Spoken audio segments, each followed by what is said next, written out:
Sa loob ng dekadang paglalaro ng ating bida, ay marami naring grupo ang nabuo. Kung saan marami naring players, ang nakilala at sumikat. Ngunit si Yeshu lang, ang tinatawag na alamat. At tinatawag ding Battle God, na gawang niyang ipanalo ang kanyang pupunan, ng sunod-sunod na taon para sa kampyonato. Ngunit nahinto ang kanilang panalo, dahil hindi nagawang lumakas, ang kanyang mga kasama, at nagtuloy-tuloy ang kanilang pagkatalo, kaya ang kanilang grupo ay bumagsak sa ranking. Kasalukuyang nag-e-ensayo si Yeshu at biglang pumasok si Yuzen, na may magandang figure at napakagandang babae. Si Yuzen ay isa naring professional player. Sumali siya sa Excellent Era noong Season 5, pumunta ang dalawa sa meeting, ng kanilang pupunan, kung saan isinisisi kay Yeshu, ang sunod-sunod na taon nilang pagkatalo, dahil sa mababang kalidad, ng kanilang paglalaro, si Yeshu ang pinuno kaya sa kanya napunta, ang lahat ng sisi nito. Sinabi ng manager na napagdesisyonan na ng board, na palitan siya.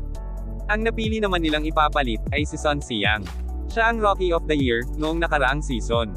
Si Sun Xiang na rin ang gagawing leader at sa kanya rin ipapagamit ang sikat na account ni Yeshu. Isa itong sikat na battle mage, at 10 taon niya itong pinaghirapan.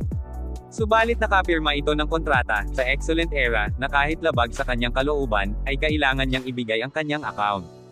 Tinatawanan siya ni Sun Xiang, dahil nanginginig ang kamay nito. Sinabi nito na ipapakita niya sa lahat, kung paano gumamit ng wasto ng battle mage. Sinabi ni Yeshu na huwag gamitin ang kanyang karakter, kung magyayabang ka lang. Sinabi ng manager, dahil sa sitwasyon nila, wala nang account na ipapagamit sa kanya, sa competition. Simula ngayon, magiging partner training na lang siya, sa team. Ngunit ayaw ng bida, na maging reserba lang siya ng grupo, kaya sinabi nito na gusto na niyang putulin, ang kanyang kontrata, ngunit pinipigilan siya ni Yuzen. Alam ng manager na gagawin ito ni Yeshu, kaya nakahanda na agad ang papeles. Sinabi niya na wala siyang babayarang multa, sa pag-terminate ng kanyang kontrata, pero kailangan niyang ipahayag, na siya ay magre-retiro. Sinabi ni Yuzen na masyadong brutal, ang kondisyon na ito, dahil kung sasabihin ni Yeshu at siya ay magre-retiro, ay 1 taon siyang mababan, at hindi pwedeng makalahok. Sa competition, tatapusin nito ang career ni Yeshu, kahit ang edad pa lang niya ay 25. Sa isang pro player, sinabi ni Yeshu na huwag siyang mag-alala, at pinirmahan ang contract agreement. Lumabas na si Yeshu sa gusali ng Excellent Era, hinabol siya ni Yuzen, at tinanong kung bakit niya tinanggap ang kanilang kondisyon. Sinabi ni Yeshu na kahit siya, ay isa sa pinakamalalakas na players ng Glory, sa mata ng Excellent Era, siya ay walang nang halaga. Dahil hindi na mapagkakitaan ang kanyang kasikatan, kaya kumuha sila ng bagong leader, na handang tumanggap, ng endorsement at commercial. Bukod pa rito ay umaasa ang Excellent Era, na mabibigyan ito ng bagong simula ang grupo, upang makabalik sa tuktok ng kampyonato. Tinanong ni Yuzen kung ano na ang kanyang gagawin. Sinabi ni Yeshu na magpapahinga muna siya, ng 1 taon. Bago bumalik sa kampyonato, napadaan siya sa internet shop. Naisipan niya munang magpalipas ng oras, sapagkat sobrang lamig sa labas. Nang nagrente siya, ay naiwan ang kanyang ID, nakita niyang may naglalaro ng Glory, kaya naalala niya si Yuzen, sapagkat pareho sila, nang nilalaro ng Clash na launcher. Ang player na ito ay si Chen Guo, siya rin ang may-ari ng internet shop. Ngunit sobrang yubog nitong maglaro, 55 losing streak na.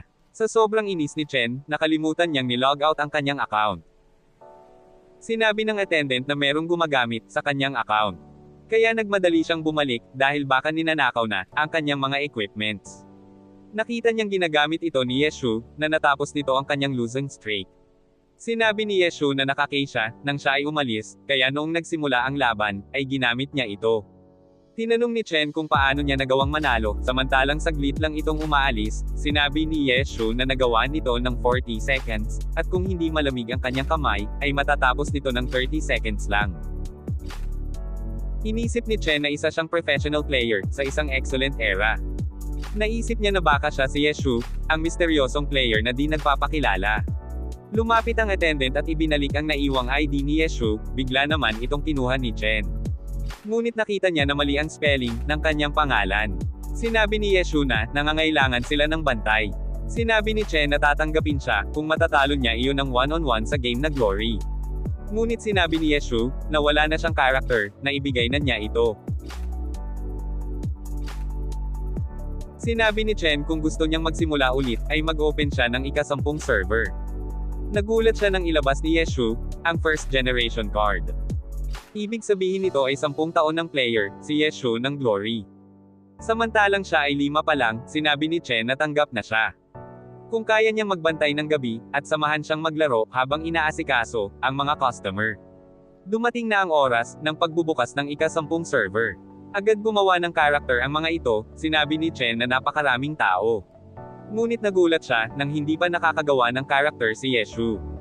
Dahil binabasa pa nito ang beginner's guide, sinabi ni Yeshu na 10 taon na magmula nang gumawa siya ng online account. Kaya nakalimutan na niya ang mga nakasulat dito. Sinabi ni Chen na ordinaryong player pala siya, inakala niyang isa ring professionals players, kagaya nila Yezin at Yeshu na kanyang iniidolo, napangiti naman si Yeshu nang marinig ito. Tinanong siya ni Chen Guo kung bakit siya ngumingiti, sinabi ni Yeshu na siya si Yeshu, ngunit inisip ni Chen na niluluko lang siya, kaya sinabi naman niyang siya si Yezin. Nakita niya ang character na pangalan ni Yeshu na Lord Dream. Sinabi niyang ang ganda ng naisip niyang pangalan, sinabi ni Yeshu na si Yezin, ang nakaisip nito, Nenas na si Chen Guo, dahil naisip niya na nangungulit parent ito sa kanya, pumasok na si Yeshu sa laro, at nakita niyang sobrang dami ng tao, ginawa na niya ang mga beginner's quest, at pagkatapos nito ay kinuha niya, ang isang sandata na nakatago sa isang chest. Makalipas ang 3 oras na paglalaro, ay naligo muna siya para ma-refresh. Pagbalik niya ay nakitang tulog na si Chen Guo, bumalik na sa laro at naisip ang sumali sa party, para mag-boost hunt, pumasok na sila sa Green Forest. Ang leader ng party ay si Sleeping Moon, para turuan ang mga newbie players, nang lumabas na ang God Monster, ay agad naman hinarap ni Sleeping Moon, habang tinuturoan ang mga newbie. Ngunit nang pumasok na sa Berserk mode, ay nagkunwari itong hindi matamaan ang Boost Monster. Upang mapunta sa mga new best, ang aggro nito. Ngunit napansin ni Yeshu ang kanyang plano. Plano ni Sleeping Moon na mamatay ang kanyang mga kaparty. Upang masolo niya ang boost trap, kaya noong humingi ito ng heal sa kanya ay hinayaan siya ni Yeshu. Dahil alam niya na lilipat sa kanya ang aggro ng Boost Monster. At siya naman ang hahabulin nito, sinabi ni Sleeping Moon na ibibigay ang kalahati ng lot kung tutulungan siya ni Yeshu. Ngunit hindi pumayag si Yeshu, kaya unti-unting naubos ang buhay ni Sleeping Moon sa bleeding effect. Tawagin na natin si Yeshu sa karakter niya na Lord Dream. Si Lord Dream na lang at ang Midnight Cut ang natira sa loob. Nagising na si Chen at sakto na nakita niyang pinatay ni Yeshu ang Midnight Cut. Ito ang unang first kill sa server 10. Paglabas ni Yeshu sa raid ay sinalubong siya ng napakaraming message spam na raid na nagsasabing pinabayaan niya ang kanyang mga kaparty na mamatay upang masolo ang mga drops. Dahil siniraan siya ni Sleeping Moon sa world chat. Binaliwala naman ito ni Yeshu at sinubukan muli na pumasok sa raid. Ngunit ang tanging team na naghahanap ng kaparty ay ang grupo ni Sleeping Moon. Napilitan ng tanggapin si Yeshu at pumasok na sila sa Green Forest. Natulala ang lahat ng grupo nang makita nilang mag-isa niyang pinatay ang Midnight Cut. Kasunod naman ay pumasok ang mga ito sa Spider Cave kung saan tinambangan sila ng mga spider, ngunit baliwala lang ito kay Yeshu. Kahit na dinudumog siya ng mga monster, ay saglit lang inubos ang mga ito. Nang lumabas na rin ang Spider Boost, ay walang kahirap-hirap din niya itong tinapos, ang matindi pa nito ay wala ring ginawa ang kanyang mga kagrupo. Ang team din nila ang unang nakakuha ng clear ng Spider Cage. Dahil dito nakuha niya ang atensyon ni Blue River. Dahil muntik sana nilang makuha ang first clear, kung hindi lang sana sila nauna ng 10 segundo si Lord Dream. Iniisip nila na isa itong pro player na naglalaro lang ng Smurf account. Kaya iniutos ni Blue River na alamin kung sino si Lord Dream. Sa hindi nila inaasahan ay may lumabas na hidden boost, kaya't kahit ayaw ni Sleeping Moon, ay napilitan siyang ilipat ang party leader kay Yeshu. Dahil mas alam nito ang gagawin, binigyan ni Yeshu ng command ang bawat isa, base sa composition ng kanilang grupo. At dahil sa kanyang direction, ay nagtagumpay sila at napatay ang hidden boss. Pinag-uusapan ni Blue River at ang kanyang mga kaklan kung bakit laging sinisiraan ni Sleeping Moon si Lord Dream. Samantalang lagi naman niya itong kasama sa party. Biglang may naglabas ng anunsyo na nagsasabing nakakuha na naman ng first clear ang grupo nila Lord Dream. Paglabas ni Lord Dream ay nagulat siya sa dami ng friend request ni Blue River. Matapos niyang tanggapin ito, ay agad na nag-message sa kanya si Blue River. Sinabi niyang nagmula siya sa malaking clan na Blue Brook Guild. At ang kanyang tunay na account ay si Blue Bridge Spring Snow. Sinabi niya na kailangan nila ng tulong upang ma-first clear ang Frost Forest. Ngunit sinabi ni Lord Grim na abala pa siya sa pa-level, kaya nagkasundo na lang sila na talunin ang fastest time clear. Kapalit ng rare materials, ngunit masyadong rare, ang material na hinihingi ni Yeshu. Bagamat nagulat si Blue River, at sa bandang huli, ay nagkasundo pa rin sila. Matapos nilang mag-usap, ay natulog na lang si Yeshu, kinagabihan nang siya ay magising, nagtataka siya kung bakit. Madilim ang computer shop. Ang lahat ng gamers, ang seryosong nanonood ng broadcast. Ipinapaalam na pala ng Excellent Era, ang pagretiro ni One Autumn Leaf. Ikinalungkot naman ito, ng napakaraming tagahanga. Lumabas muna si Yeshu upang manigarilyo, at nakita niyang umiiyak si manager sa sulok. Tinanong niya kung bakit siya umiiyak, sinabi ni Chen na wala siyang puso, dahil hindi niya nararamdaman, kung ano ang nangyayari. Sinabi ni Yeshu na nararamdaman niya ang lahat, ito ang dahilan kaya umalis siya sa loob. Habang ipinapakita ang tribute sa loob para kay Yeshu. Hindi alam ni manager na kung may higit na nasasaktan ngayon, ito ay walang iba kundi si Yeshu. Nang pumasok na sila sa shop, ay masama pa rin ang loob ni manager. Sinabi niyang huwag na siyang malungkot, dahil kung nagretiro man si Yekyu ay nandito naman si Yeshu. Mas nagalit pa si manager, dahil iniisip niya na nagbibiro na naman si Yeshu. Pumunta na si Lord Grim sa Frost Forest, at nakitagpo sa mga grupo ng Blue Group Guild. Sinabi ni Lord Grim, na kung gusto nilang ma-break ang record, kailangan nilang magbago ng party lineup at tanggalin ang healer. Nagulat naman ang isa sa miyembro ng Blue Group. Pinagbigyan naman nila si Lord Grim at pumasok na sila sa loob. Sinabi ni Lord Grim na kaya hindi na nila kailangan ng healer, ay mas kailangan nila ng attacker upang mapatay ang lahat ng monster ng isang iglap. Inakala naman ng grupo na nagbibiro lang siya. Ngunit sinabi ni Lord Grim na sundan lang nila ang kanyang command. Unti-unti nang nagagalit si Blue River dahil kagaya rin ng kanyang mga kagilt na hindi naiintindihan ang diskarte. Si Lord Grim ay kasalukuyang napapalibutan ng mga monsters. Kaya iniisip nilang katapusan na niya. Ngunit ginawa ni Lord Grim ang Z-shape upang maiwasan tamaan ng mga monster. Nagulat si Blue River na kahit ang leader ng Blue Group ay hindi ito kayang gawin. Ang matindi pa dito ay gumagamit lang si Lord Grim ng low-level skills. Natanging ang character lang ng unspecialized ang makakagawa. Nagulat sila dahil hanggang ngayon ay unspecialized pa rin si Lord Grim. Ibig sabihin ay hindi pa siya kumukuha ng quest upang magpalit ng class. Sinabi ni Blue River na walang matinong player ang gagawa ng ganyang playstyle na ginagawa ni Lord Grim. Habang sila ay namamangha sa ginagawa Lord Grim, ay hindi nila namalayan na ang mga monsters ay papunta na sa kanila. Natauhan lang sila nang magbigay na ng command si Lord Grim. Agad naman nilang sinunod ang lahat ng kanyang sinabi. Nang dahil dito, sila ay nagtagumpay, at nakagawa ng bagong record sa fastest time clear sa Frost Forest. Pinagyayabang ni Blue River sa mga guild na si Lord Grim ay miyembro na ng Blue Group. Ngunit agad naman nag-left si Lord Grim nang matapos na nila ang Frost Forest. Kaya pinagtawanan siya ng kanyang mga kausap. Nakatanggap naman ng tawag si Chen sa isang kaibigan na si Tangro. Kaya nagmadali siyang sunduin ito. Nang makabalik sila sa computer shop, ay agad humingi ng tulong si Chen na talunin ni Tangro ang isang player na hindi niya matalo. Nanalo naman si Tang nang walang kahirap-hirap. Napansin ni Yeshu na mabilis ang AL nito. Ngunit natigilan siya noong sinabi nito na masyadong madali ang larong Glory. Sinabi ni Chen na may isa pa siyang kakilala na mahihirapan pa si Tang. Pinilit niya si Yeshu na labanan ang kanyang kaibigan. Sinabi ni Yeshu na exciting ang laban, kung may pusta, kahit pang sigarilyo lang, dito naranasan ni Tang ang mapait na pagkatalo. Sinabi ni Yeshu na mabilis ang kamay ni Tang, ngunit hindi lang ito ang importante sa larong Glory, inisa-isa rin niya ang kailangan niyang i-improve.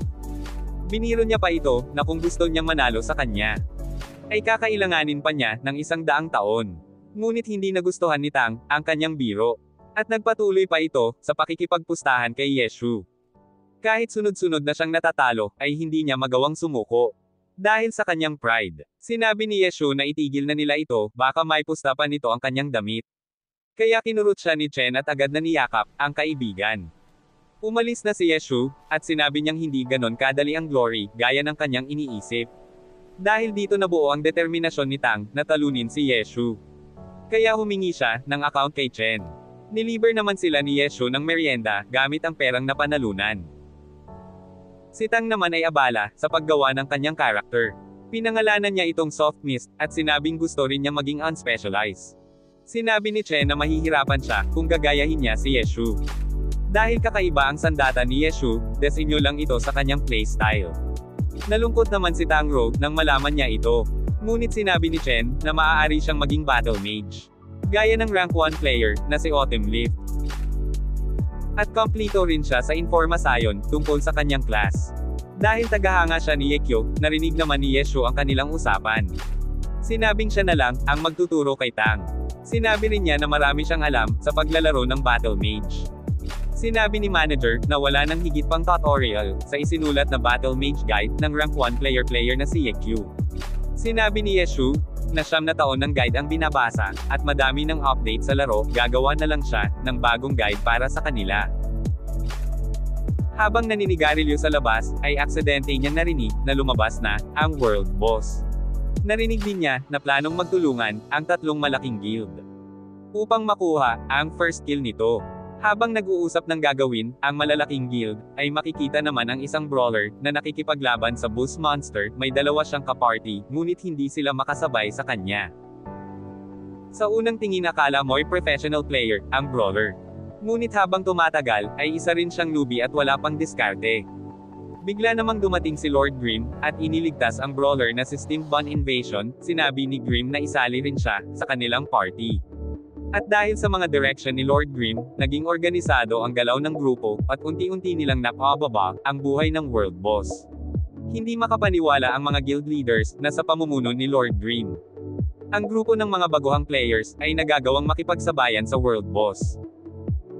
At ang mas nakakabilib pa rito, ay napabagsak nila ang buhay ng world boss. Sa puntong malapit na itong mamatay. Kaya nag-utos na ang mga guild leader na sugurin ang world boss. Sinabi ni Steambun Invasion na merong malaking grupo ng players na papunta sa kanilang direction. Ngunit bago sila makalapit, ay pumasok na sa berserk mode ang world boss. Nagkaroon ng malakas na pagyanig sa loob ng sementeryo. Nagkabitak-bitik ang paligid dahil sa paggalaw ng lupa. Kasunod nito ay lumabas ang napakaraming zombies. Nagulat ang mga guild leaders sa nangyari at inisip na maaaring nakagawa si Lord Grimm ng 200-hit combo. Kaya pumasok sa berserk mode ang world boss. Sinabi ni Grimm na kailangan nilang tumakbo. Sumunod naman si Steambun Invasion pati ang kanyang mga kaparty. Sinundan sila at hinabol ng world boss. Ang mga guild members naman ay sinalubong sila ng daan-daang zombies na lumabas sa ilalim ng lupa. Hindi makaalis ang 3 guild dahil sa dami ng zombies na umaatake sa kanila. Napansin ni Blue River na nawawala ang world boss. Hindi nila alam na dinala ito ni Lord Grimm sa malayo.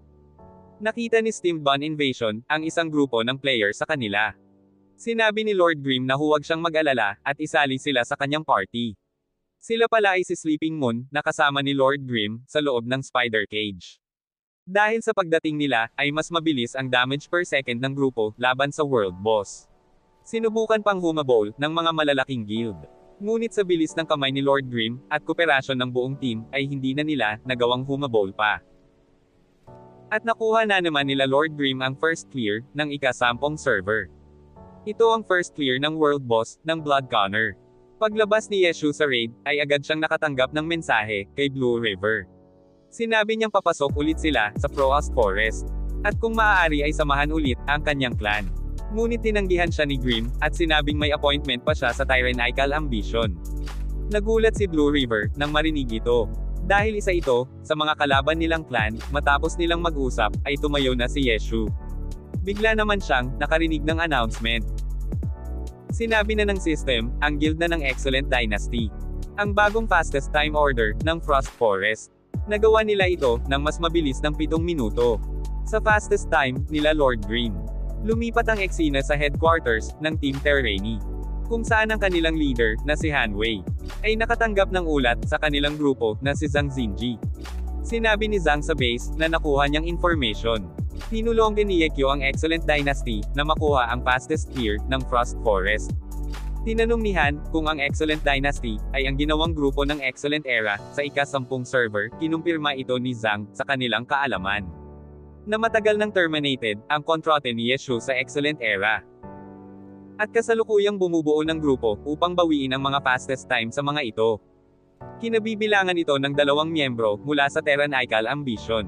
Isang brawler at battle mage, at isang launcher. Natuwa si manager nang makita na kailangan ni Yeshu ng isang launcher.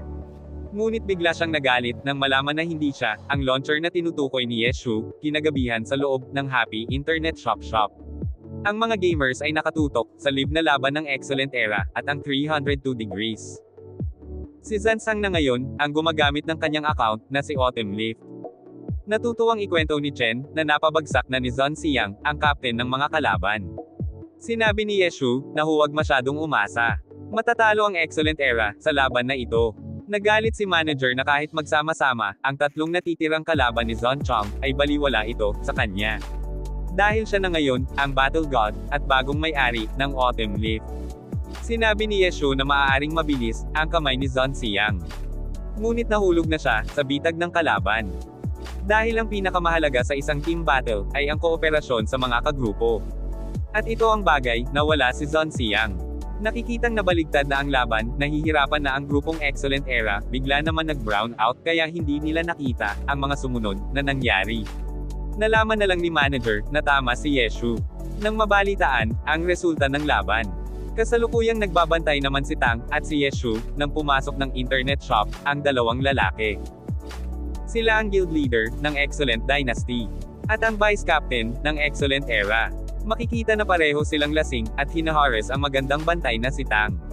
Nagulat si Ho nang makita si Yeshu, minaliit niya si Yeshu at tinanong kung kasya ba ang kita para makabili ng sigarilyo. Sinabi ni Ho na dito na pala nagtatrabaho ang dati nilang kapitan, na walang ibang magawa kundi siya ay pag-alitan. Tumayo si Yeshu at sinabi ang lahat ng kapalpakan na nagawa nito sa grupo. Katulad na lang ng nangyari sa huli nilang laban. Bilang vice captain, hindi lang niya pinigilan si Zhang Xiang. Ito ay nagpasikat na lumaban ng 1 versus 3. Nagalit si Ho at hindi nakapagsalita. Sinabi ni Yeshu na hindi sila tumatanggap ng nakainom sa computer shop. At ipinaalala na sila ay public figure. At kung gagawa sila ng gulo, ay may makakilala sa kanila at masisira ang kanilang mga pangalan. Lumipat ang eksena sa loob ng game kung saan ang grupo nila Yeshu ay naghahanda ng pumasok sa Frost Forest. Kabilang dito ang 2 miyembro mula sa Tyrannical Ambition, si Steamed Bun Invasion at ang Battle Mage na si Soft Mist. Nagulat si Cold Knight dahil 2 newbie ang kanilang makakasama. Sinabi nito na record ng Excellent Dynasty ang kanilang kukunin. Ngunit 2 baguhang players ang isinama ni Lord Dream. Habang nagrereklamo si Cold Knight, ay dumating naman si Cleansing Mist. Siya ang launcher na sinasabi ni Lord Dream na kakilala. Pumasok na sila sa Frost Forest at nagulat si Crowd Lover sa bilis na APM ng mga newbie. Halos maning-mani sa kanila ang mga kalaban. Sinabi ni Lord Dream kay Tang na umikot pa at ipunan ang mga monster. Hindi pa rin makapaniwala ang miyembro ng Tyrannical Ambition na 2 newbies ang kasama nila. Idagdag pa rito ang hindi kilalang launcher na napakahusay kumilos at sobrang dami ang nahakot nilang monster. At napapaligiran na sila gumamit si Cleansing Mist ng Delivery Gun. At napatay ang karamihan sa mga ito. Ang Delivery Gun ay launching skills na napakahirap gawin. Kaya nang hinala si Crowd Lover na isang professional player ang gumagamit kay Cleansing Mist. Hindi naman siya nagkamali ng hinala. Dahil sa sumunod na eksena ay ipinakita na si Yezin ang gumagamit nito. Sinabi ni Yeshu na iwasan munang gumamit ng professional moves. Upang hindi sila makilala, nangako naman si Yezin na hindi na ito gagawin. Paglabas nila ng Frost Forest ay sinabi ni Yeshu na pag-aralan nila ang mga key pointers. Tinuruan niya si Tang upang mas maging mahusay sa kanyang battle mage. Sinabihan si Steamed Bun na mag-focus muna sa kanyang equipments. Ini-upgrade din ni Yeshu ang kanyang sandata upang paghandaan ang muli nilang pagpasok sa Frost Forest. Kagaya ng inaasahan natin, nakuha nila Yeshu ang fastest time clear sa Frost Forest. Ngunit hindi ito nagtagal, nakuha ulit ito ng Excellent Dynasty. Dahil kumuha sila ng professional players upang ipiloto ang kanilang accounts. Tinanong ni Tang kung kailan ulit kukunin ang records. Ngunit sinabi ni Yeshu, na hindi na ito mahalaga, dahil nag-level 26 na sila. Makikita naman, na bad trip pa rin itong si Ho, vice leader ng Excellent Era. Ito ay sa nangyari, noong nakaraang gabi, sobrang inggit pa rin siya, sa mga achievements ni Yekyu. Kaya nang malaman niya, si Lord Grimm ng Server 10, ay maaaring si Yeshu, at tinulungan niya ang Excellent Dynasty. At gumawa ng bagong account, upang mang-spy, kung siya nga ba, si Yeshu. Ngunit hindi siya tinanggap ni Yeshu, kaya hinamon na lang niya si Yeshu. Sa isang friendly duel, hindi rin niya ito tinanggap, System Bond Invasion na lang, ang kanyang kalabanan. Galit na galit si Hao, dahil hindi umubra ang pagpapanggap niya. Kaya pinagbigyan na niya, System Bond Invasion at 5 beses nagpatalo, upang hindi ma-expose, na isa siyang pro players. Dahil dito nakuha niya, ang tiwala ni Steam Bond Invasion. At isinali siya sa party, para sa fastest time clear ng Blood Gunner. Gumawa si Yeshu ng bagong plano, para mas lalong mapabilis ang kanilang oras, masyadong abala naman si Hao, sa Server 10, nakalimutan niyang may laban siya, ngayon gabi, at dahil hindi siya nakapaghanda, pinaglaruan lang siya sa laban, at pinaulanan, ng napakaraming trash talk. Nang gabing ding yun ay nakuha nila Yeshu, ang fastest time clear ng Blood Gunner. Ngunit hindi ito nagtagal at naaga rin ng Excellent Dynasty. Kinupya nila ang plano ni Yeshu, at dahil sila ay professional players. Natural lang na mas mabilis nila itong magagawa, tinanong ni Tang kung bakit di siya nagulat. Noong maaga, sa kanila ang record, bigla naman nag-message si Hao, at nagkunwari, tinanong niya kung paano nakuha. Ng Excellent Era, ang fastest time, na matagal nilang pinagplanuhan, at pre-practice. Sinabi ni Yeshu dahil ito noong sinadya mong magpabigat, noong kasama mo kami Liu Hao, nagulat si Hao kung paano. Nakilala ni Yeshu, nakalimutan mo na ba, kung sino nag-train sa'yo? Bigla naman may dumating, na misteryosong lalaki, sa harap ng internet shop. Binati niya si Yeshu at sininyasan ni Yeshu, na dumretso na sa loob. Siya pala ang professional player, na si Huang Xiaotian. Siya ang bumugbog kay Hao, noong huli niyang laban. At siya rin ang rank 1 swordsman, sa Glory. Pumasok na sila sa laro at gumamit siya ng Smurf account, na may pangalan Floang 3. Nag-iisip sila ng paraan, kung paano nila mas mapapabilis ang time clear. Nakita nilang maaari nilang i-trap ang mga monster, sa pagitan ng cliff, upang magsama-sama sila at mapabilis, ang pagpatay sa mga ito, dahil kagrupo na nila si Huang at sa epic equipment, na nakuha noong nag-fastest clear sila. Kasama si Hao, sigurado si Yeshu, na magagawa nilang talunin, ang oras ng Excellent Dynasty. Nagulat na lang si Hao, noong makuha ulit nila Yeshu. Ang fastest time clear, ng Blood Gunner, kaya agad niyang tinignan, kung sino ang kasama ni Lord Grimm, nang makita niyang bagong swordsman, ang bago nilang kasama, si Huang Xiaotian, ang agad pumasok sa kanyang isip. Agad naman naghamon ng PDP, si Huang kay Yeshu. Sa hindi nakakaalam, sobrang addict ni Huang sa PDP, at ito ang ginamit ni Yeshu, upang pumayag si Huang, na samahan sila sa fastest time clear, kaso nga lang sobrang ingay nitong maglaro, at napaka-trash talker. Kaya isa-isa na silang umalis, tinanong ni Huang kung bakit. Nagretero agad si Yeshu, sinabi ni Yeshu na maraming dahilan. Isa na rito ang hindi kagandahan ng performance, ng kanyang team ng mga nakaraang taon. At dahil siya ang leader ng grupo, sa kanya ibinuhos ng team, ang lahat ng sisi. Sinabi ni Huang na siguro, may kinalaman si Hao sa nangyari. Upang maisalba, ang kanyang sarili, dahil sa hitsura pa lang ng taong yun, ay mukhang di siya gagawang mabuti. Sinabi rin ni Huang, na dapat di siya nagretiro, maaari naman siyang lumipat, sa ibang team. Dahil sigurado, may kukuha sa kanya, sinabi ni Yeshu na ginawa niya ito, para kay Yezin. Dahil kung lilipat siya ng ibang team, ay siguradong susunod si Yezin. At magmumalte siya, ng malaki sa kanyang kontrata, tinanong ni Huang kung ilang taon pa, ang kontrata ni Yezin. Sinabi ni Yeshu, na 1.5 na lang. Natuwa naman si Huang, nang marinig ito. Bago siya umalis ay sinabi nitong, siguraduhin mong babalik ka, sa professional scene. Sinabi ni Yeshu, na makakaasa ka. Lumapit siya kay Huang, at iniabot ang kanyang kamay, sabay sabing hindi ka pabayad, sa iyong PC rental. Nang inig ang kamay ni Huang, nag-uusap sa group chat, ang mga guild leaders ng Server 10. Pinag-uusapan nila ang pagdami, ng hindi kilalang players. Na sobrang mahuhusay, sa kanilang server. Nagtataka sila kung bakit. Tahimik ang leader, ng Herb Garden. Kasalukuyan pala itong nagmamasid, sa grupo nila Lord Grimm. Kasalukuyan nag-e-ensayo sina Steam Bond, Sleeping Moon, Seven Fields, Tang at Lord Grimm. Napansin nila na nagmamasid, ang leader ng Herb Garden. Sinabi ni Yeshu, na kanina pa ito napansin. Hayaan na lang dahil wala naman itong ginagawa, ngunit bigla itong sumugod, at inatake sila Tang. Sinubukan ni Steam Bun na atakihin ito, ngunit masyado itong mabilis, na nag-counter-attack. Sinabi ni Seven Fields na mas mabilis, ang kamay ni Plentago kaysa kay Tang at Steam Bun. Kaya hamarang na si Lord Grimm, para iligtas ang dalawa. Nagulat siya kay Lord Grimm, kaya sa kanya na ito nag-focus. Sobrang tindi ang sabayan nila at mabilis, ang kanilang mga kilos. Walang gustong magpatalo sa kanila, at patindi ng patindi ang kanilang laban. Ngunit sa bandang huli, si Lord Grimm pa rin ang nanalo, at napabagsak niya, ang leader ng Herb Garden. Tinanong ni Seven Fields, kung malakas ba? Si Plentago Sid. Sinabi ni Grimm na account lang ni Plentago, ang kanilang nakalaban. Ngunit ibang tao, ang gumagamit nito. Tinanong ni Sleeping Moon, kung sino ito. Sinabi ni Grimm, na baka magulat kayo. Kung malalaman nyo, ni si Wang GXE ang nakalaban nyo.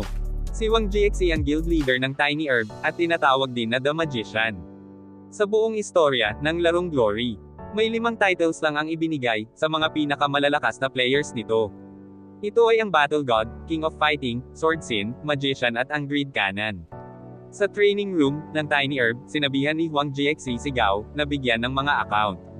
Sa ika-10 server, ang kanilang mga reserve team. At inutusan ng mga ito na huntingin si Lord Grimm. Pumasok na sila sa laro at hinanap na si Lord Grimm sa Desolate Land. Sinabi ni Cloudy Heaven na hindi maintindihan ang utos ng kanilang guild leader. Kaya kahit sila ay reserba lang, sila pa rin ay mga professional players, at siguradong walang kalaban-laban ang players na hahantingin nila. Sinabi ng pinakabaguhan sa grupo, na nakita na niya si Lord Grimm. Sinabi ni Gao Zinji, na papunta na sila, ngunit dahil sa kumpiyansa si Cloudy Heaven, na isa siyang professional player, ay agad silang sumugod ni Ivan, kay Lord Grimm, ngunit ginawa ni Lord Grimm, ang Z-shape upang makaiwas, kaya ang tinamaan ni Cloudy Heaven, ay ang kanyang kakampi. Kasunod nito ay ginawa ni Grimm, ang Vanishing Step, para in-knock off ang kalaban, at sunod-sunod na inatake ang blind spot nito, habang nasa air. Nagulat si Ivan, dahil gumamit din si Grimm, ng Heaven Array, upang tapusin si Cloudy Heaven. Siya naman ngayon, ang sinugod ni Lord Grimm. Napabilib si Grimm sa kanyang kilos, at sinabing meron siyang potential. Dumating na si Wang at ang ibang miyembro ng Tiny Herb. Sinabi niyang ang training nila ngayon, ang patayin si Lord Grimm, ang pinakamalakas na world boss, sa larong Glory. Hindi nila maintindihan ang sinasabi ng kanilang leader. Sinabi ni Wang na 80% siyang sigurado na si Lord Grimm ay walang iba, kundi ang Battle God na si Yekyo. Sa mga sumunod na araw, ay ipinagpatuloy ng Tiny Herb ang paghunting kay Lord Grimm. Naumay na si Lord Grimm sa mga nangyayari. Kaya sinabi niya, na napaka-boring nilang kalaban, kaya para matapos na ang lahat, ay kakalabanin niyang mag-isa, ang lahat ng online, sa kanilang clan. Sinabi ng mga miyembro ng Tiny Herb, na masyado siyang mayabang. Sinabi ni Wang GXE, malaki ang tiwala niya sa sarili. Tinanong ni Grimm bukod sa kanya, sino pa sa kaklan mo ang lumaban na? Sa totoong unspecialized character, tinanggap nila ang hamon. Hindi nila alam na nahulog sila sa bitag ni Grimm. Sinugod na ng buong clan si Lord Grimm. Nang malapit na sila sa kanya, ay tumakbo lang siya at nagpahabol. Sumunod silang lahat, at agad naman siyang nawala. Sinubukan pa siyang hanapin sa paligid, ngunit hindi na siya makita. Napansin ng pinakabatang grupo na offline na si Lord Grimm. Kaya galit na galit sila, dahil mapaglaruan sila nito. Habang nag-usap-usap ang grupo, ay dumating sa kanilang gitna si Tang. Tinanong nila kung sino siya. Ngunit ang boses ni Grimm, ang kanilang narinig.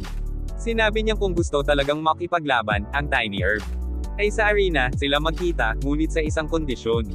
Kailangan muna nilang talunin si Soft Mist, bago siya makalaban. Natalo agad si Tang, ng isang professional player, ngunit hindi siya nalungkot at mas nabuo pa, ang kanyang determinasyon na paghusayin ang sarili. Pumasok na sila sa room, kung nasaan si Grimm. Ngunit nakaset ang arena, sa gambling mode, kung saan ang mga players, ay kailangan tumaya, ng materials, bago lumaban. Sinabi ni Plentago, na mauubos ang materials ni Grimm. Ngunit nakita niyang natalo agad, ang isa sa malakas nilang player. 3 minuto na ang lumilipas, ngunit hindi pa natatapos ang laban nila Ivan. Naiinip na sa kahihintay ang mga seniors member ng kanilang clan. Pinag-uusapan na nilang alisin siya sa grupo at palitan ng mahusay. Nang matapos ang kanilang laban, ay agad siyang pinagalitan. At sinabihan siya, na miyembro ka ba ng Tiny Herb? Inabot ka na ng siyam-siyam, bago matalo ang isang Rocky. Nang magkaharap na sila ni Grimm, ay tinanong siya nito, kung bakit assassin, ang kinuha niyang class. Sinabi ni Grimm na mas mailalabas mo, ang iyong potential, kung Ghost Blade, ang gagamitin mong class. Dahil masangkop ito, sa iyong playing style. Nakita kong mahusay ang iyong observation, at team cooperation. Kaya alam kong bagay sa'yo, ang Ghost Blade, napansin naman, ni Wang Jixi si Tang. Sinabi niyang kahit madalas itong natatalo, ay pinapahirapan naman nito. Ang mga professional player, mabilis din ang kanyang kamay, at di basta-basta sumusuko. Kinausap niya si Tang, pagkatapos ng kanilang laban. Sunod nito ay sila naman ni Grimm, ang nagharap. Sumugod agad si Wang, ngunit mabilis itong naiwasan ni Grimm. Si Grimm naman ang sumunod na umatake, at pinaulanan ng bala si Wang, nagpatuloy pa ang mabilis nilang palitan, hanggang sa pinatamaan ni Lord Grimm ang poste, kaya napalibutan ng apoy, ang arena. Gumamit naman ng yelo si Wang, upang labanan ang apoy na ginawa ni Grimm. Nagpatuloy pa sila sa kanilang laban. At makikitang napakabilis, ng kamay nilang dalawa. Kaya grabe na lang ang pagkamangha, ng mga miyembro ng Tiny Herb at si Tang. Sobrang intense ang laban nilang dalawa, at sa sobrang dikit ng laban, ay hindi muna malalaman, kung sino ang maaaring manalo. Sa bandang huli ay walang nanalo, sa kanilang dalawa. Dahil tabla ang resulta, ng kanilang laban, nagpasalamat si Grimm, at kung gusto pa nilang makipaglaban sa susunod, ay walang problema, basta sa parehong kondisyon pairan. Sinabi ni Wang, na masyado siyang ambisyoso. Dahil kaya Gumball match, ang kanyang gusto. Upang makaipon siya ng materials, sa kanyang binubuong weapon. Napansin din ni Wang, na sinasanay niya si Tang. Kaya una niyang ihinaharap, sa mga pro player. Sinabi ni Yeshu na pareho lang tayo, na sinasanay ang mga rookie. Sinabi ng isang miyembro, ng Tiny Herb. Ay gumagawa ng bagong sandata, si Yeshu.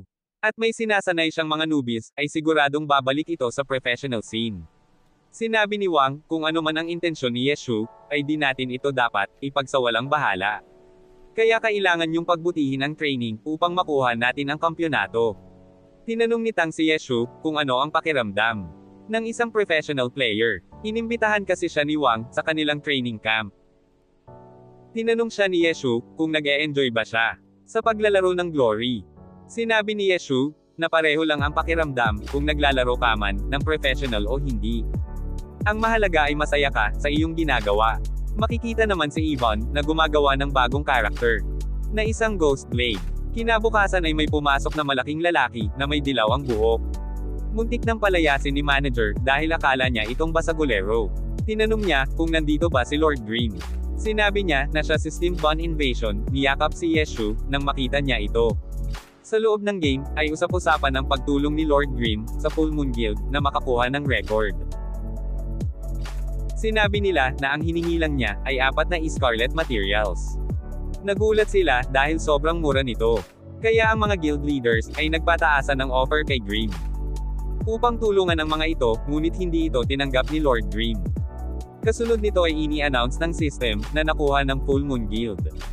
Ang Isolate Land, nang makalabas sila ng raid, ay pumunta sila sa bayan, upang bumili, ng mga equipments, para kay Steamed Bun at Tang.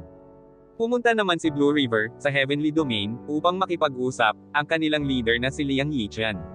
Pinag-usapan nila si Lord Grimm, at mga record na ginagawa nito, sa ika-10 server. Sinabi ni Popular Beach na siguro ay mahihina lang, ang mga players sa server 10. Kaya laging nasa leaderboard, ang pangalan ni Lord Grimm. Kaya sinabi niya sa kanyang leader, na dayuhin ang server 10.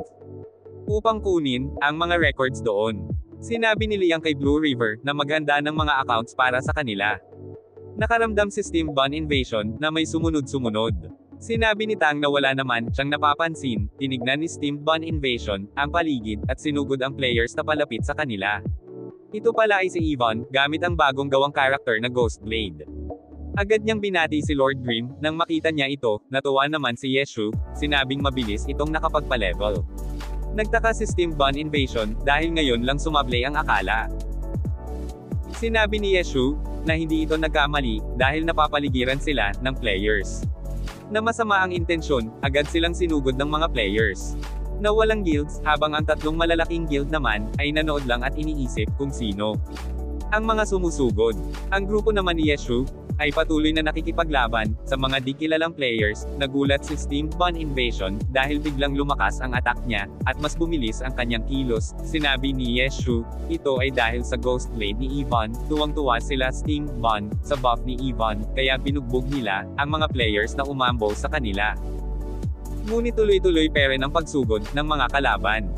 Mabuti na lang at kasama nila si Yvonne, kaya mabilis nilang naubos ang mga ito. Nagulat na lang ang mga guild leaders at nagtaka kung bakit. Lahat na lang na nakakasama ni Lord Grimm ay mahuhusay na players, kalaunan ay may umatake sa kanilang Blade Master. Sinabi niyang si Lord Grimm ang kanyang pantirya. Kaya umalis ka sa harap ko. Tinanong ni Steam Bon Invasion kung sino siya. Sinabi niyang siya si Poplar Beach, siya ang mayabang na player na nakausap ni Blue River. Ngunit hindi man lang nakapalag kay Steam Bon, dumating naman si Liang, ang leader ng Blue Group Guild. Sinabi niyang pumunta sila dito upang kunin sa kanila ang record ng The Isolated Land. Tinignan ni Grimm ang nagawa nilang record at nakita niyang wala doon ang pangalan ni Blue River. Sinabi niya kung record talaga ang habol nyo, ay dapat si Blue River ang inyong isinama kaysa kay Poplar Beach. Dahil ang skills ni Blue River ay mas angkop para sa team play kaysa kay Poplar Beach na puro pangkilati. Nagalit si Poplar Beach nang marinig ito at nag-spam ng duel sa world chat. Lumipat ang Exina sa XQ ng Excellent Era. Makikita ang leader ng Excellent Dynasty na galit pa rin kay Yeshu. Bukod kasi sa nabawi nila Yeshu ang record sa kanila, ay hindi pa rin niya malimutan na hindi tinanggap ni Yeshu ang kanyang application sa Excellent Era. Sinabi niyang hindi sapat na mapatay si Yeshu sa laro. At kung gusto talaga nilang pabagsakin si Yeshu, ay kailangan nilang ubusin ang buong grupo nito. Makikitang inad niya sa friend list ang mga leader at miyembro ng malalaking clan. Lumipat naman ang Exina kung saan nag-uusap si Yeshu at Yvonne. Sinabi niyang kaya nilang kunin ang record na ginawa ng Blue Group dahil nakagawa siya ng plano na sumisentro sa kanyang Ghost Blade na character. Nagulat naman si Yvonne at sinabing hindi pa siya familiar sa paggamit ng Ghost Blade. Sinabi ni Yeshu na naniniwala ako sa iyong kakayahan. Tandaan mo na isa ka ring professional player. Kagaya ng inaasahan natin, nakuha na naman nila Yeshu ang record. Pagkatapos nito, ay tinanong niya si manager kung maaari niyang magamit ang kanyang account na si Chasing Haze. Pumasok siya sa arena ng Heaven Domain kung saan ay nakalaban niya si Poplar Beach. Nagulat si manager sa galaw ng professional player. Sinabi kay Yeshu na mag-ingat. Ngunit alam naman natin na baliwala ito kay Yeshu. Nagulat si Poplar Beach sa mga atake ni Chasing Haze. Nagulat din si manager na nagagawa ito ng kanyang character. Sumugod na ng malapitan si Poplar Beach. Natakot naman si manager dahil mahina ang mga launcher sa close range fight. Mas nagulat din siya nang ihagis ni Yeshu ang kanyang sandata. Mabilis naman naiwasan ni Yeshu si Poplar Beach at agad na nag-counter attack.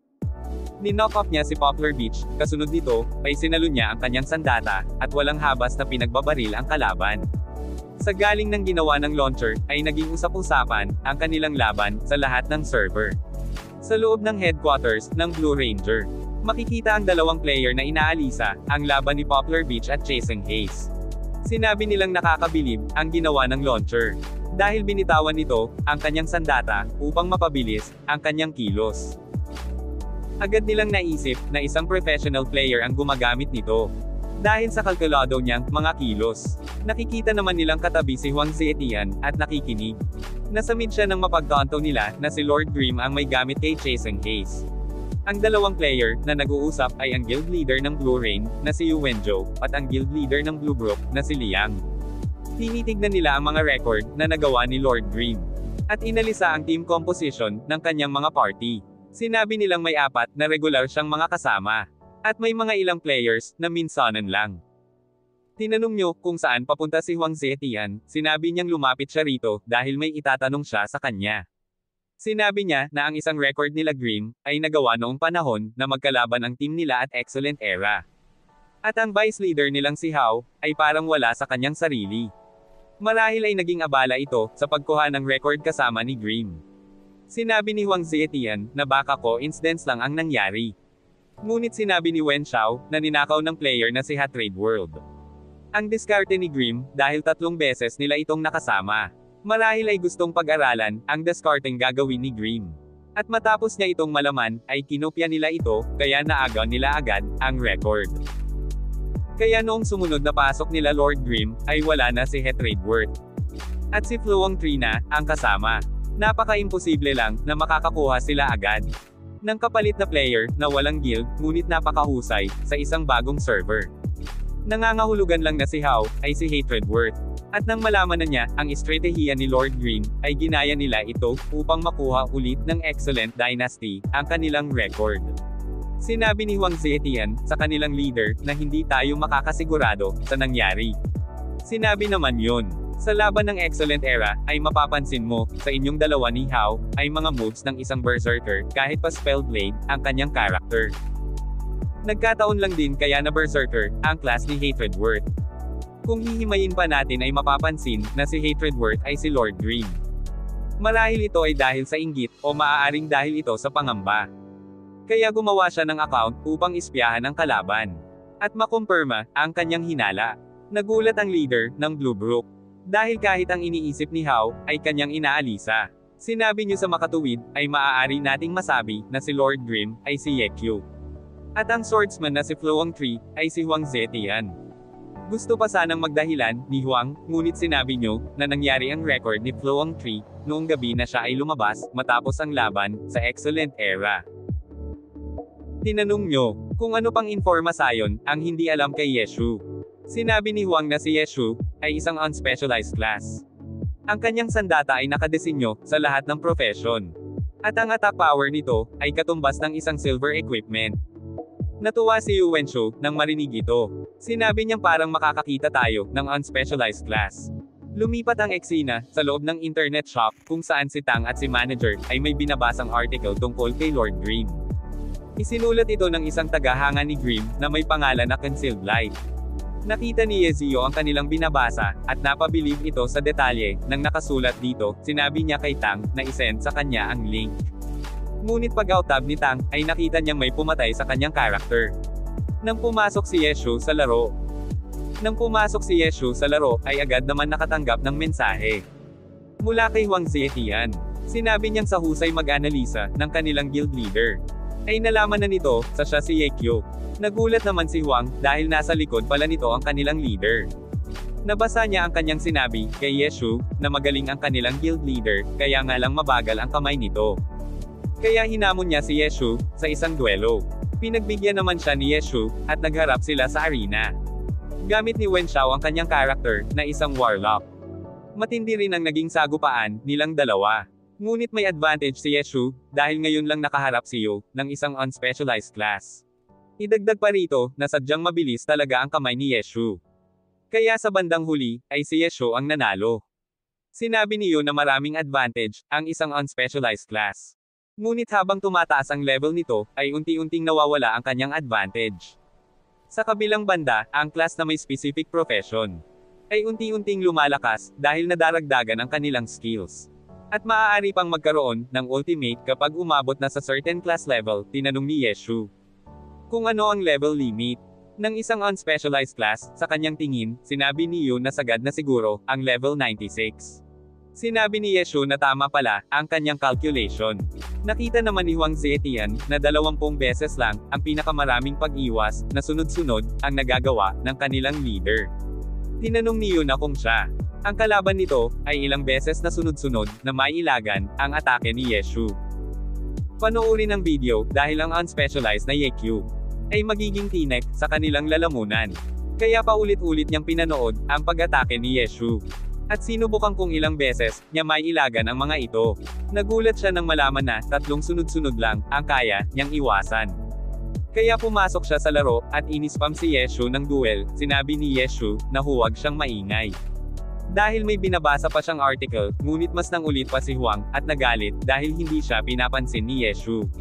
Sinabi ni manager, na may pumatay sa karakter ni Tang. At isinulat niya ang pangalan nito, sa ibaba ng monitor. Natulog na si manager, maya-maya ay may pumasok na babae. Nabalot na balot, siya pala si Yezin, pumasok sila sa laro at napansin niyang, may sumusunod sa kanya. Nakatunog naman si Ye Xiu, kaya agad siyang nakatakas. Sinabi ni Yezin, na may umambos din sa kanila ni Ivan.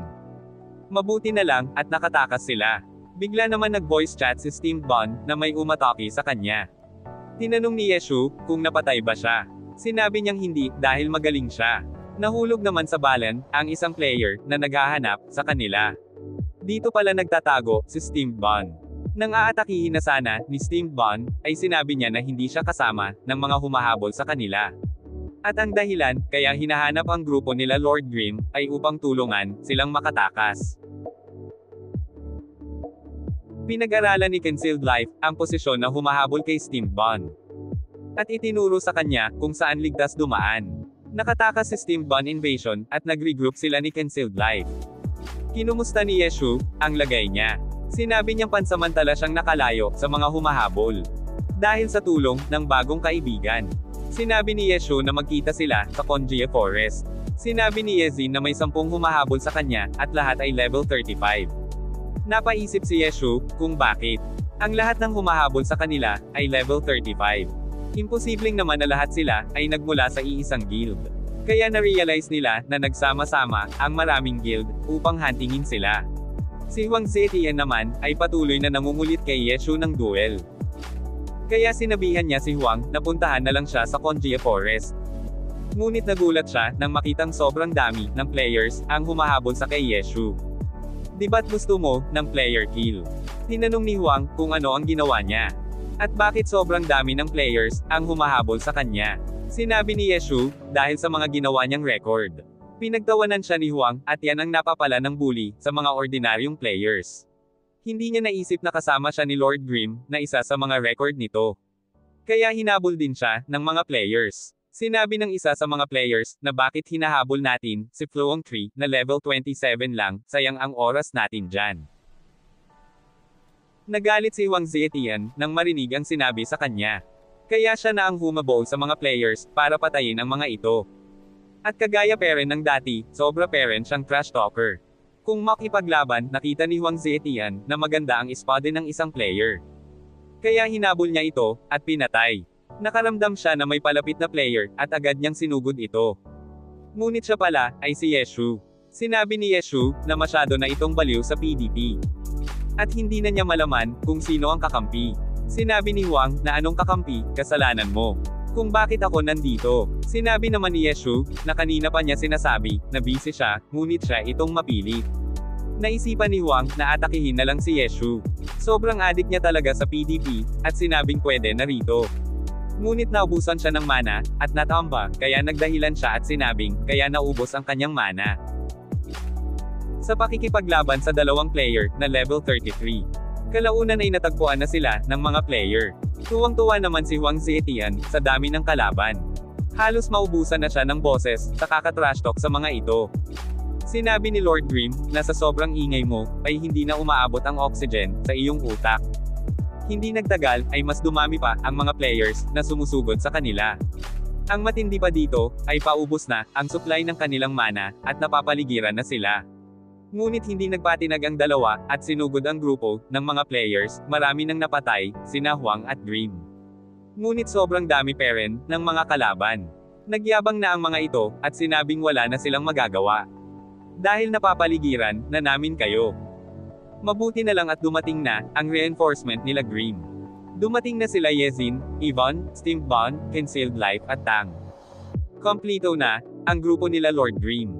Nagagalit na ang leader ng Excellent Dynasty. At tinanong kung paano nakalusot sa kabilang grupo sina Soft Miss. Inatake siya ni Huang at pinaulanan ng trash talk. Mukhang ikaw ang pasimuno ng kaguluhan. Kaya kailangan mong paghusayan nang hindi ka mapahiya. Ayos na sana ang lahat, ngunit sumabay naman ang mga orders sa shop. Nagpatuloy sa pakikipaglaban si Yeshu. Patuloy din ang pangungulit ng mga customer sa mga order. Sa bandang huli ay nagawa naman nilang tapusin ang lahat ng mga kalaban. Pagkatapos ng laban ay isa-isang nagsisihan, nagturoan ang mga players na namatay. Sinabi ni Cold Knight na wag silang magtalo-talo dahil sila ay magkakaalyansa, si Lord Grimm lang ang tunay nilang kalaban. Ang grupo naman ni Lord Grimm ang humanting sa kanila. At isa-isang pinatay ang bawat players na kanilang nakikita. Kaya nag-usap-usap ang mga players sa group chat. Sinabi ng isang player na ang buong team nila ay pinatay nila Lord Grimm. Paglabas nila ng raid, isa-isa ring nagiyakan ang mga players na sumali sa haunting. Dahil madalas nang umiikot ang grupo nila Grimm, at hindi na sila makapag-pelvel. Sinabi ni Yeshu na itigil muna ang paghunting dahil kailangan din nilang pumasok ng raid upang hindi mahuli ang kanilang level. Ngunit si Wang Zetian ay nangungulit na naman at naghahamon ng duel. Napansin ni Huang na nakabuo si Yeshu ng magandang line-up na maaaring makipagsabayan sa professional scene. Sinabi din niyang santong-sakto ito dahil matatapos na ang kontrata ni Yezin sa 1 taon. Nagulat si Yeshu dahil ngayon lang niya napagtanto. Sinabi ni Steam Bon na nag-response na ang boss ng line kanan. Kasalukuyang nilalabanan ng Tyrannical Ambition. Kaya pumunta na sila doon upang patayin ang grupo ng Tyrannical Ambition. At kunin ang boost monster sa kanila, tinanong ni Yeshu kung nagugutom si Yezin. Sinabi niya na gusto niyang instant noodles. Kaya kumuha si Yeshu. Nang makita niya ang binuo niyang grupo, ay naalala niya ang sinabi ni Huang Zetian. Kalaunan ay nakatulog si Yezin sa kanyang balikat. Napadaan naman si Tang at tinanong kung sino siya. Sinabi ni Yeshu na siya si Crimson Mist. Natuwa naman si Tang noong nalaman niya na dito pala siya naglaro kanina. Patulogin na lang sa aking kwarto, sinabi ni Yeshu na salamat. Ngunit aalis din siya bago magliwanag. Kinabukasan pumunta ang leader sa Tyrannical Ambition. Tinanong ng manager ng clan kung bakit siya naririto. Sinabi niya na kailangan niya ng advice sa sitwasyon sa server 10. Ngunit nakita niyang abala pa ang leader na si Han. Kaya naisipan pa niyang kumain muna ng tanghalian. Nagkataon naman na nakita niya ang vice leader na si Shang. Matapos nilang mananghalian ay ibinigay niya rito ang flash drive na naglalaman ng video ni Lord Grimm. Pinanood nila ito ni Han, at base sa kanilang nakita, malaki ang posibilidad na si Lord Grimm ay si Yekyu. Iminungkahi ni Jiang na pumunta sila sa ika-10 server. Upang mas maimbestigahan pa si Lord, lumipat na ang eksena sa game. Bigla na lang may umatake kay Lord Grimm, sila pala ay si Cold Knight at Proud Lover.